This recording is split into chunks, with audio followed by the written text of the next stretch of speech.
1.8. Actually, sir, as high as 3 million merong bumibili. 1.8 kapresyo ng GS ko. Basta, thank you agad. Ito naman yung CL2. Aray ko. Masakit sa tenga. Kung ako ito, uy, naka-Remus. Yun o, Remus 5. Sound check. Nice.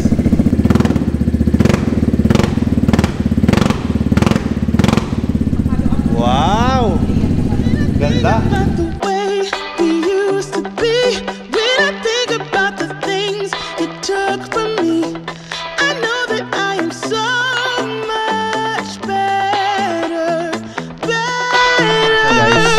Dumating na ang iba't ibang kulay ng 300cc na mga Vespa.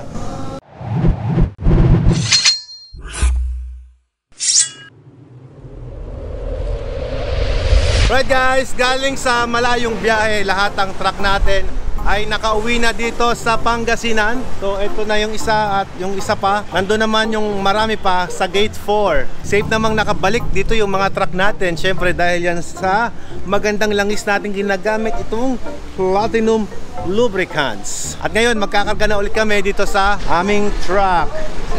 Hey, what's up? Kamusta ang 13-month pay? Patikim, patikim! Wow! Pinapak na namin yung aming kalendaryo. Ito siya. Hey, madami-dami to. Ayan o. So, i-roll natin para mas mabilis natin maipamigay ito sa mga followers natin. Ay, ma'am. O, saan tayo punta ngayon? Bibili ng Rimowa. Ha? Wala namang Rimowa dito. Pero dyan sa Carmen, ay sa Ordaneta. Ito yung ginagamit namin pandagdag-dagdag. Dito sa van namin ilalagay. Kapag nagbabawasan ng langis yung kasakyan namin, polysynthetic din yung pandagdag namin. Formula yan ng Platinum Lubricants. At meron pa rin coolant na lagi naming baon kapag kami ay bumibiyahe. Iwas overheat ng ulo ng jowa mo. Bakit naman ulo ko pa? Napansin nyo guys, sobrang busy natin. Ikot tayo sa office, ikot tayo sa printing shop natin, sa showroom, dito sa kargamento natin. So sobrang busy dahil ito na yung last day na trabaho natin. Diba ate no? Makalat dito sa aming production area. Pero okay lang yan, ibig sabihin maraming ginagawang project. Kaya ganon. Ito guys yung nilalagay namin dito. Ayan, resin siya na kung saan nagpapasop sa tubig para maging manamis-namis ang lasa ng tubig. At mini-measure namin siya, may timbangan kami para sa isang mga multimedia na nilalagay namin dyan. So parang ganito lang yan. Sasalukin ganon. Ganon lang kasimple. Ngayon, magkakarga na naman kami ng isa pang machine. So saan to delivery? Sir, sa Bulacan. Sa Bulacan. Ayan. O, magkakarga ulit. Kakauwi lang nila kanina. Ngayon, loading ulit tayo. Dahil naka-plastic na yung mga sasakyan namin, ayan. Lahat sila naka-plastic. Ito nang si Jingo yung gagamitin natin. Naka-plastic, inaantay ko yung red ribbon. Ayaw mo bila ng red ribbon. Alika, samahan mo ko. Bumili tayo ng... Iri-ribbon. Iri-ribbon.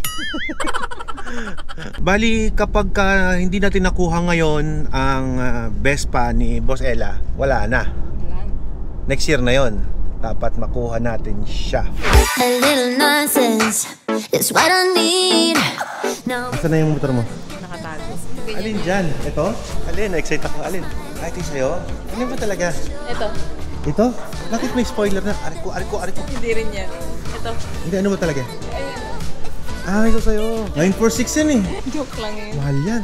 Alright guys, nandito lang kami ngayon sa Vespa Ordaneta. At ngayon, hindi namin alam kung saan namin papuntong dala naming nakalagay dyan sa kanyang Rimowa bag. Ganda! May parating ako niyan, Armani. Watch out for that. This coming January. Could be the last to stay. That there's the night away, no matter what they say. Italy. Hindi yan Europe. It's Thailand. My Armani is Europe. Wow! Ang galing. Kaya hindi ko rin chinoise yan. Magkano ma'am? 1.8. Actually, sir, as high as 3 million merong bumibili. 1.8 kapresyo ng GS ko. Basta, thank you agad. Ito po yung tinatawag nating Vespa na 946, which is ito po yung tinatawag na Bunny Edition. Na sa ngayon, andito po yung number 84 out of 1,000. This is limited edition guys ng Vespa na kung saan nagkakahalaga siya ng 1.8 million pesos. sa buong mundo ay 1,000 lang ang ginawa nitong 946. Kaya naman, napakataas ng kanyang value kapag ito ang meron kang edition. Napaka-pogi. At ngayon, titignan naman natin kung ano ba talaga yung Vespa na binili dito ni Boss Ella. Ay, ang ganda! Ang ganda niya. Ang pogi! Ang pogi! Parang ako yun eh. Ang pogi mo! Parang ako yun eh. Parang yung Say Journey, no? Si Journey, tigisan na tayo. So yung nakuha pala namin dito is 300cc. Check natin yung bike. Oh, maangat pala doon. So bawal lang back ride. Single seat siya. Tudyapak pa talaga. Madudumihan. Think about the way we used to be. When I think about the things you took from me, I know that I am so much better. The price is 431,000 pesos. This is only for less 6,000 for LTO registration. Plus 6,000, so 431. 431. This is 425, I think. So now, you know the price. Pang ilang Vespa ko to? Hindi ko na alam. I could feel it in my bones. There was something going on. Ito yung Vespa na GTV 300cc. Very masculine ang dating. Nakakamacho. Ang itsura niyan. Maganda rin to na meron sila nilagay na ganyan. May beige din siya nakasama, but orange is good. Ah, okay. Libre pala to. Yeah, kasama niya. Wow. Parang duck, yung bibig ng duck. Yeah. Duck na bubuyog. Kasi B yung dulo niya eh. Black. Ayan yung kasama talaga. Kamukha ng Vespa natin na Stay Journey, kamukha din ito. Meron siyang ilaw na malaki dito sa harap. Yan. Sobrang classic ang looks. Rim size 12, 120 by 70. Single swing arm. Naka-ABS na rin siya. ASR. So ngayon, i-activate na para at least masubukan natin kung umaandar ba talaga ito. Wala pang pangalan itong Vespa 300cc natin. Ngayon, may kakumukha siyang kulay. Ito sa tabi natin. This is a Primavera 150S. Ngayon, ito guys, ay hindi naman siya limited pero yung kulay, according kay Sir na taga Bulacan, na dito pa nakabili sa Pangasinan, ay talaga namang nahirapan daw siya humanap ng gantong kulay. At ngayon, pinapalagyan niya ng top box. From the previous Primaveras, kung makapansin nyo, naguhumiyaw na ngayon yung mga decals niya, yung mga emblem niya dito, na kung saan, parang medyo rugged look na din itong dating ng Primavera na to. Activated na yung ating Vespa GTB at may ilaw na siya ngayon. At confirm, 00 Ondo. Very good, ma'am. Sir, natatanging 0 Odo kasi lahat ng 300 na nilabas namin, meron talaga silang Odo na 3.5. For road test. For road test, yes. Most of them po. Yan yung sinasabi namin, sir, na randomly checked sila before nilang i-release sa Philippines. So, ayan guys, pinalad tayo. Nakakuha tayo ng 0 Ondo. Ayan. Dahil pang collection lang naman din ni Ella to. Pero sabi ko sa kanya, gamitin namin para tigisan na kami. Ito yung magiging motor ni Mrs. Max. At ito naman yung magiging motor ko. Yan. Dahil may libre silang spoiler. Ayan. So, ito yung beige color niya na match din naman doon. So, ito talaga yung nakalagay dyan. Ngayon, ito na siya. Yun. Mas bumagay doon. Pero maganda rin to Mas naging simple, no? Simple lang yung dating niya. Last time na nag-ride kami dito sa Vespa Pangasinan, na-announce sa amin na maglalabas sila ng 300cc na mga Vespa. So, ito na nga siya, guys. Dumating na ang iba't ibang kulay ng 300cc na mga Vespa. Ito na siya, kulay blue. Ito, sold out na. Ito naman, ganda ng kulay, parang avocado. Ito, trip ko din tong isang to, Ang ganda nito. Medyo rugged ang itsura. Ganda. Ito naman, guys, parang silver siya. Pogi talaga nito. Ito naman ay parang orange na parang, I think this is carbon.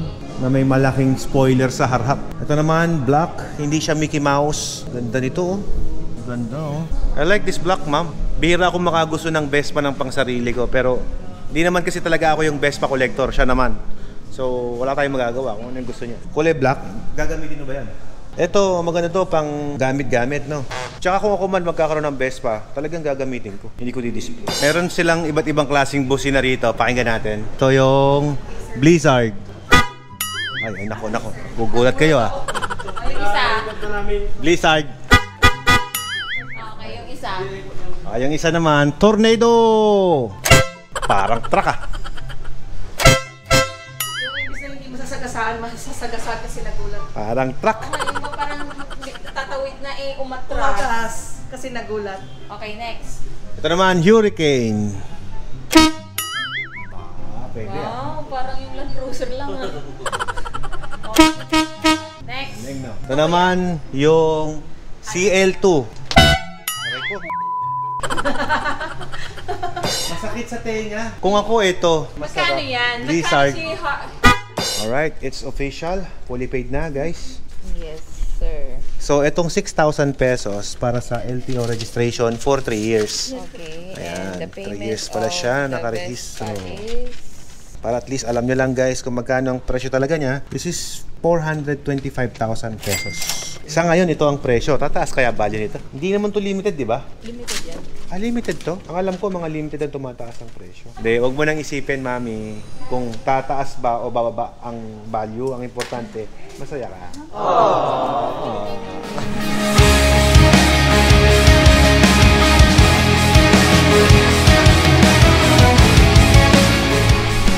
Uuwi na siya sa amin.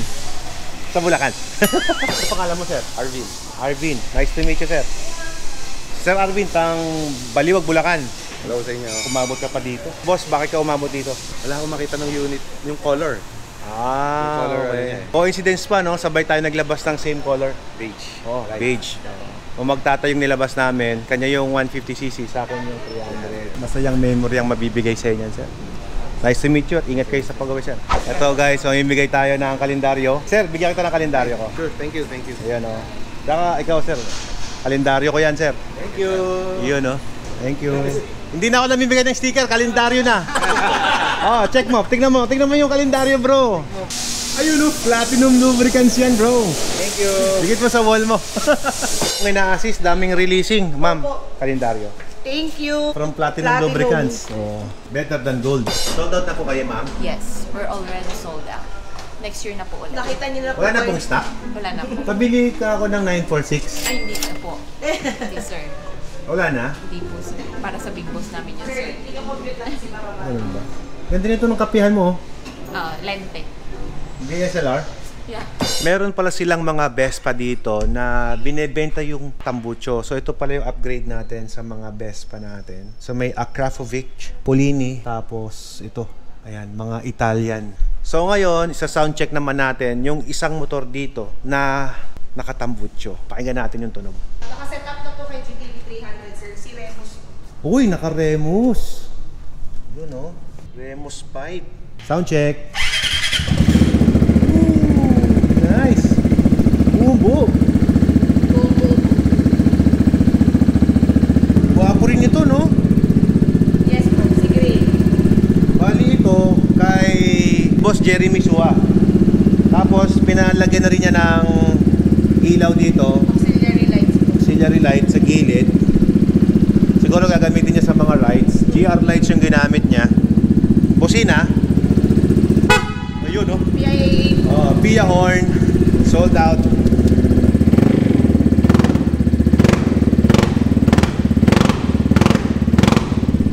Wow! Ganda. Thank you po sa experience, ma'am. May 4 kilometers na siya. Opo. Hindi naman kasi ito pang collection. Si Jeremy talaga pag bumili ng Vespa yon, panggamit talaga. Opo. Buo po yung tunog ni Remus, sir. Ganda, no? So, ito na guys. At ikakarga na natin. Hoy, boss! Kamusta? Dad, pinuputol ko. Alaska. Kamusta? Hoy, sama ka sa amin. Alaska. Kailan? Go tayo Go. dyan. Oh. Message kita. Sige.